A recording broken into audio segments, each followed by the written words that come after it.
Hello everyone, welcome to concept decoder. आप सभी को कॉन्सेप्ट डिकोडर पे स्वागत करता हूं। हम पढ़ेंगे design of steel structure and we will start from plastic analysis concept.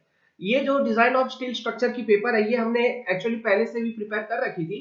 Prepare करके हमने अप्रोक्सीमेटली 5 to 6 चैप्टर बनाया था और उसके बाद हमने बंद कर दिया था। We will continue from plastic analysis and now we will discuss concepts like concept of beam design, concept of footing, okay, gusseted base, concept of roof truss, okay, concept of plate girders.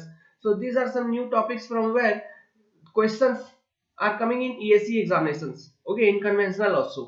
So we will discuss these topics from now. अगर आपको हमारी video पसंद आती है, हमारी video को like करिए, channel को भी सब्सक्राइब करिए। अगर हमारे चैनल पे आप नए हैं तो सब्सक्राइब करने के बाद बेल आइकन भी दबा दें ताकि आपको वीडियो की लेटेस्ट नोटिफिकेशन पहुंचते रहे आप तक। चलिए, without any delay let's start the topic design of steel structure. सबसे पहले आई थिंक हमने एजम्पशंस जो हमने प्लास्टिक एनालिसिस थ्योरी में लिया है इसके बारे में मैंने डिस्कस नहीं किया होगा। So let's start with the assumptions involved in plastic analysis theory. So the very first assumption, plane section remains plane after the plastic bending of member.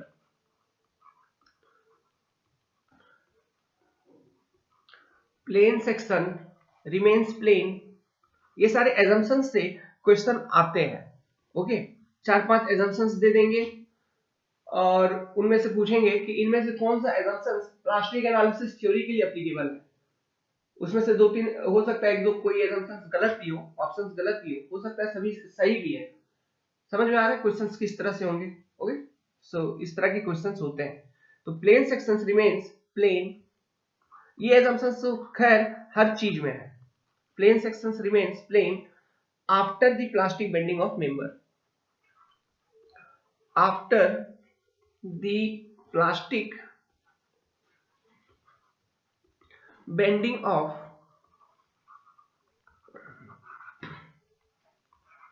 members. Okay, so this is the first assumption. Second assumption लिखिए, stress strain behavior of member is bilinear. Stress strain behavior of member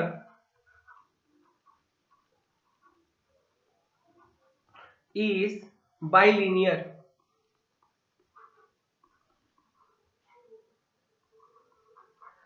ये assume किया गया है। तो bilinear stress strain diagram आपको कैसा दिखेगा? So this kind of stress strain diagram. So let's suppose this is your stress axis, along y axis, and along x axis your strain axis. So bilinear stress stress diagram is this one, like this, like this. Okay, third, so just a minute, we will discuss that question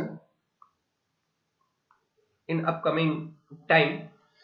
Third assumption, shear strain and stresses are neglected. shear का कोई role नहीं है plastic analysis में, इसको neglect कर दिया जाता है डायरेक्टली। तो shear strain और stress both are neglected. Okay, ध्यान रखिएगा, ये सारे क्वेश्चंस आपसे पूछे जाएंगे। Fourth, axial load on member is also neglected.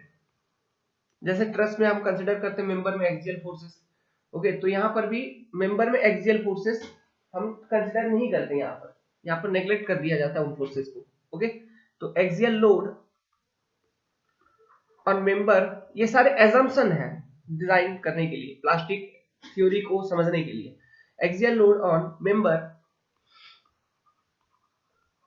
is neglected.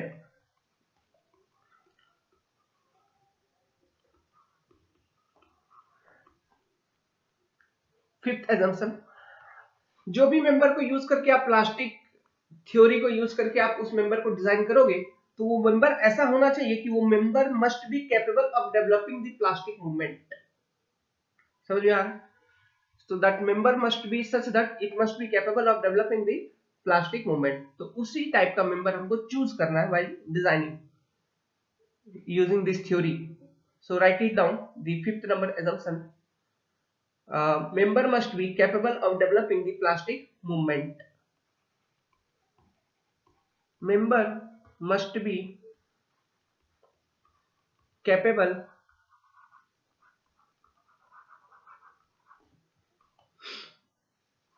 देखिए, पढ़ाई को जितना सिंपली रख सकते हो आप उतना सिंपल रखिए, स्ट्रेस लेने की जरूरत नहीं है, क्योंकि सिविल इंजीनियरिंग के अंदर बहुत सारी चीजें हैं, बहुत सारा चीज पढ़ना है।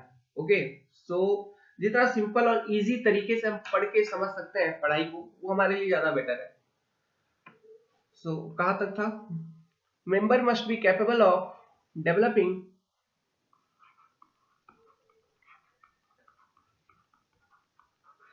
The plastic movement.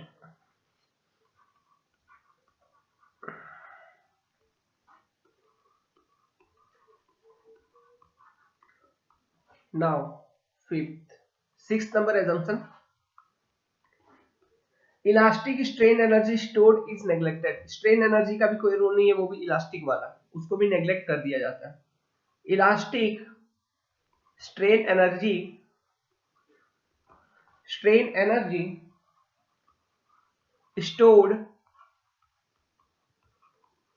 Is neglected.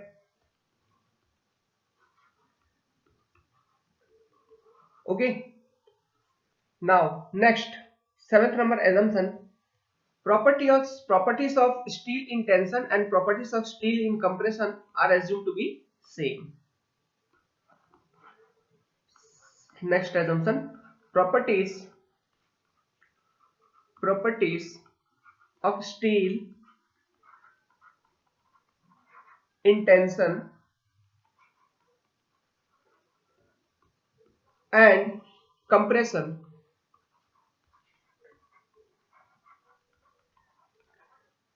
is assumed to be same.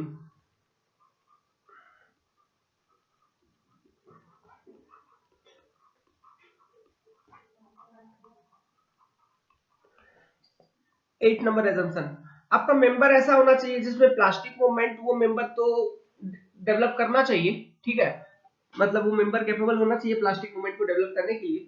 Member ऐसा भी होना चाहिए कि मेंबर के अंदर मूवमेंट का रीडिस्ट्रीब्यूशन भी हो। मूवमेंट का रीडिस्ट्रीब्यूशन होने का क्या मतलब है? देखिए, लेट्स सपोज कि ये एक बीम है, अब बीम पर लोडिंग इतना ज्यादा है कि यहाँ पर at any section, let's suppose at any particular cross section, जहाँ पे सबसे पहले मैक्सिमम बेंडिंग मोमेंट डेवलप होगी, लेट्स सपोज एट मिड ऐसा लोडिंग है कि सेंटर पे मैक्सिमम बेंडिंग मोमेंट डेवलप हो गया, तो सेंटर पे और मैक्सिमम बेंडिंग मोमेंट यहाँ पे क्या हो सकता है इन case of plastic theory? Plastic moment. Centre पे प्लास्टिक मोमेंट इसने डेवलप कर लिया है, और प्लास्टिक मोमेंट के करस्पॉन्डिंग जो आपका स्ट्रेस डायग्राम होगा वो एकदम यील्ड कंडीशन के करस्पॉन्डिंग होगी, मतलब पूरे क्रॉस सेक्शन के ऊपर आपका जो उसका बेंडिंग स्ट्रेस डायग्राम ड्रॉ करोगे इस तरह का दिखेगा, मतलब पूरा का पूरा क्रॉस सेक्शन का फाइबर उस सेक्शन पे यील्ड हो चुकी होगी।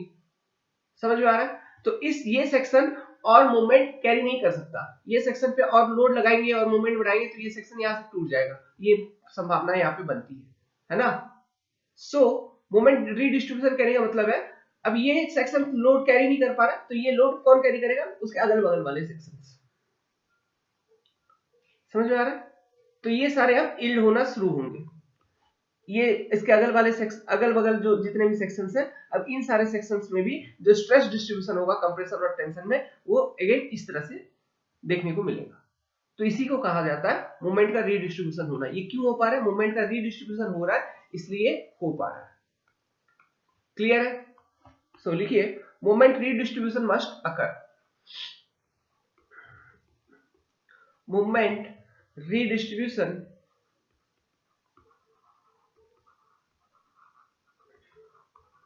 must occur.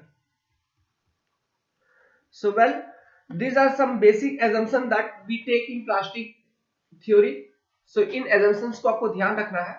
So इसी के साथ आपका assumption वाला concept खत्म हुआ। अब हम चलिए शुरू करते हैं। इससे पहले जो हमने डिस्कस किया था आपसे प्लास्टिक एनालिसिस थ्योरी में, वो सेफ फैक्टर वगैरह कैसे निकालना, ये सब इन सब चीजों को डिस्कस किया था, डिफरेंट शेप्स का। फिर हमने डिस्कस किया था कुछ upper bound theorem, lower bound theorem, इन सारे थ्योरम्स को डिस्कस किया था हमने। ओके कुछ न्यूमेरिकल क्वेश्चन सॉल्व किए थे, एग्जांपल टाइप प्रॉब्लम्स, ओके उन थ्योरम्स को समझते हुए। कोलैप्स बीएमडी हमने ड्रॉ किया था फॉर बीम्स, ठीक है, अब तक हमने बीम पर काम किया हुआ है for different loading condition. Okay now we will work on frame. In case of frame, how to draw collapse BMD. Okay यहाँ पे हम हमारा ऑब्जेक्टिव क्या है, इस क्वेश्चन को सॉल्व करना है हमें। कोलैप्स